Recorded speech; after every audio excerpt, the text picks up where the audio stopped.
Salut à tous et bienvenue dans cette nouvelle présentation qui a pour titre le son 1 et le son 1. Alors comme vous allez voir, on a dit que le son 1, on prononce le chiffre 1, mais en souriant 1. Et on prononce le chiffre 1 en allongeant la bouche vers l'avant ou bien les lèvres en avant. 1, 1, 1. Alors pour les deux, nous allons revenir à ça dans des exercices.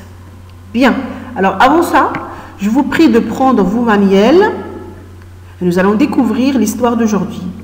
Alors quel est le titre d'aujourd'hui? C'est La petite poule rouge. Très bien. Alors qu'est-ce que vous voyez sur cette page-là? On voit un texte avec des dessins. Alors pour les dessins, qu'est-ce que vous voyez dans le premier dessin? Alors je vois un dindon et un canard qui flânent. Ça veut dire qu'ils ne travaillent pas, ils sont allongés, ils ne font rien sur une botte de foin. Alors le foin, ça se trouve à la forêt, ça se trouve à la campagne, pardon. Pour le deuxième dessin, je vois une petite poule rouge qui porte un sac de blé. Et pour le troisième dessin, je vois 3 petits poussins qui se régalent en dégustant du pain. À votre avis, de quoi va-t-on parler dans cette histoire-là? Alors peut-être qu'on va parler du résultat. On va parler de la petite poule rouge qui travaille, qui est une bosseuse et qui va récolter les fruits de son travail, alors que le dindon et le canard qui sont paresseux, ils ne vont rien récolter. Peut-être, c'est une hypothèse. Alors, je vous prie de prendre, de vous rappeler du mot une botte de foin, moulin, grain, picor. Alors, ce sont des mots à retenir: canard, dindon, poussin, farine, moulin. Alors, ce sont les mots que vous devez retenir de cette histoire-là. Un petit rappel de cette histoire que vous avez bien réécouté sur l'audio. Un jour, en picorant, ça veut dire il tape sur le sol pour chercher des choses à manger. La petite poule rousse trouva des graines. Alors regardez la poule, qu'est-ce qu'il a trouvé en picorant? Il a trouvé des graines ou bien des grains. Alors, il alla voir ses 3 amis. Alors, ici, vous avez une petite différence. Alors, ses amis sont le canard et le dindon. Il leur demanda: qui veut m'aider à s'aimer ces grains? Alors, à s'aimer, ça veut dire à planter les grains, à les enterrer dans le sol pour qu'ils donnent du blé. Alors, qu'est-ce qu'il a dit le canard? Pas moi. Et le dindon, il a dit: pas moi, ça veut dire on ne va pas vous aider à s'aimer ces grains. Alors il a dit: bon, c'est pas grave, je vais le faire toute seule. Et c'est ce qu'il a fait. Et les grains germèrent et devinrent de grands épis de blé. Alors regardez les épis de blé. Après, qu'est-ce qu'il a dit? Ensuite, la petite poule demanda à ses 3 amis: qui veut m'aider à faire, qui veut m'aider à apporter ces grains de blé au moulin? Alors, encore une fois, le canard a dit: pas moi. Et le dindon a dit: pas moi. Alors, il a dit: c'est pas grave, je vais le faire toute seule. C'est ce qu'il a fait. Alors, une fois la farine est là, il a demandé à ses amis: qui veut m'aider à faire du pain avec cette farine? Alors, comme d'habitude, le dindon et le canard, ils ont dit: pas moi, pas moi. Alors, il a dit, la poule: c'est pas grave, je ferai ce pain moi-même, dit-elle. Et ce qu'il a fait? Il a bien fait le pain toute seule. Il a appelé encore une fois. Il a dit à ses amis: qui veut m'aider à manger ce pain?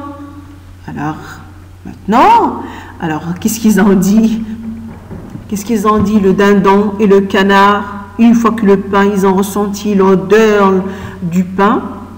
Ils ont dit: c'est moi, c'est moi. Le dindon a dit c'est moi et le canard a dit c'est moi.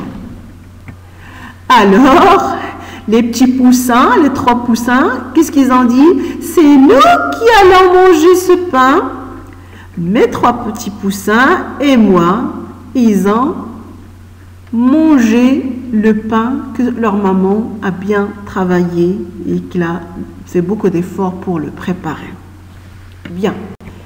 Alors maintenant, si vous avez bien compris l'histoire, vous allez mettre vrai ou faux pour ces réponses. Alors, la poule a trouvé un grain. Est-ce que c'est vrai ou faux? C'est vrai. Le dindon a porté du grain au moulin. Non ou oui? À votre avis, c'est faux, bien sûr. La poule donne du pain à ses poussins. Oui, c'est vrai, c'est ce qu'ils ont fait à la fin. Alors maintenant, revenons au son 1 ou au son 1. Alors, qu'est-ce qu'on a dit? 1 en souriant et en allongeant, en prolongeant les lèvres en avant. Alors, vous allez lire des syllabes d'un, bain, brin, pain. 1, ni, un, main, teint, pain, brin, nu, un, ani, un, fin, l'un, eni. Faites attention à la place de chaque lettre dans la syllabe. Commençons par le premier exercice. Vous allez entourer les syllabes qui font le son 1.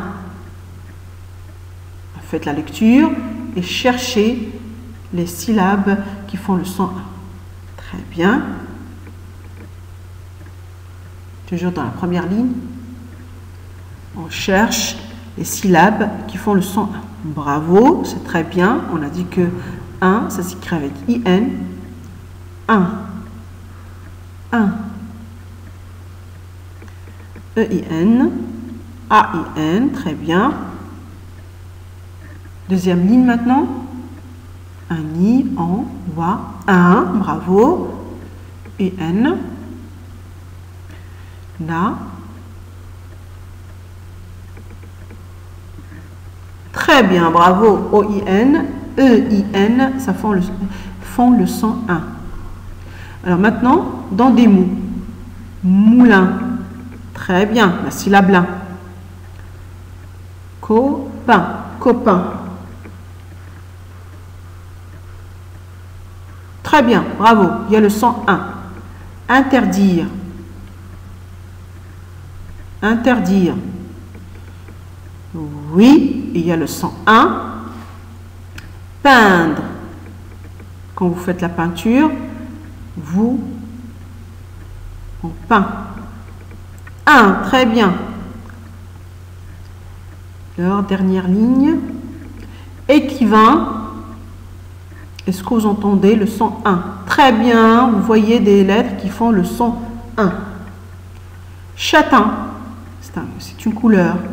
Châtain. Très bien. Lundi. Lundi. On voit. Très bien le son 1. Éteindre. Maintenant, il faut éteindre la lumière avant de quitter la chambre. Éteindre. Très bien, superbe les champions. Vous avez vu ici toutes les syllabes qui font le son 1. On passe. Alors, vous allez écrire les noms. Écrivez les noms sous les images en ajoutant le ou bien la devant moulin, peinture ou poulain. Première image, c'est le moulin. Bravo. Deuxième image, c'est quoi? C'est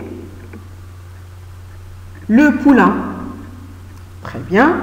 Et la dernière, c'est, on va dire, la peinture. Très bien, bravo. Alors maintenant, vous allez compléter les phrases, compléter les mots avec des syllabes d'un, main, pain, teint, puis vous allez les recopier sur vos cahiers. Le sapin, bravo. Le sapin, c'est quoi le sapin? On a déjà vu ça dans la vidéo. Très bien, bravo, c'est un arbre. L'arbre du sapin, le sapin, l'arbre de Noël. Le patin. Le patin à roulettes. Le patin. Très bien. Le jardin. Qu'est-ce qu'on va dire? Le jardin. Bravo, il faut sourire quand vous voyez IN. Jardin. 1. Le sapin. Le patin. Le jardin. Et le jas. Le jas. Le jasmin. Très bien. Alors, regardez, le jasmin, c'est quoi? Ce sont des fleurs, très bien, qui ont une bonne odeur. Alors, on passe à l'exercice suivant. Vous allez classer les mots dans le tableau. Vous avez le son 1, 1, 1. Quand vous voyez ces mots-là, quand vous voyez ces sons-là, vous allez placer les mots dans la bonne colonne. Festin, chemin, gratin. Ça s'écrit toujours avec IN. Demain, train, soudain. Ça s'écrit avec AIN à la fin. Et vous avez peinture, éteindre, plein. Alors ça s'écrit avec EIN. Vous avez vu que le sous-marin est au fond de la mer.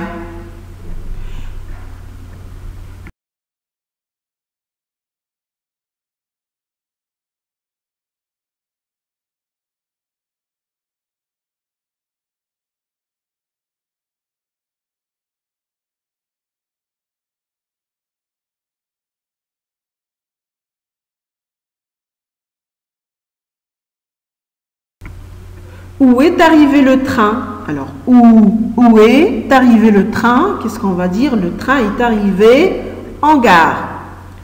Qui a invité Valentin? Qui? Alors, le petit mot qui, on l'utilise pour demander le nom d'une personne. Qui? Qui a invité Valentin? C'est Alain qui a invité Valentin. Alors, ce sont des exercices que nous allons voir dans des niveaux plus supérieurs, mais dans ces exercices-là, on s'entraîne un petit peu à poser des questions. Vous aurez ça en deuxième année. Bien, alors maintenant vous allez écrire une phrase ou un petit texte avec les mots jardin, sapin et demain, comme ce que je dis toujours. Alors, l'exemple que je donne, ce n'est qu'un exemple, mais vous, à la maison, vous pouvez donner beaucoup d'exemples. Vous pouvez changer de phrase pour former, changer de mots pour former de bonnes phrases. Alors, demain, j'irai avec papa au jardin pour voir le grand sapin. C'est la phrase qu'on a formée avec ces trois mots.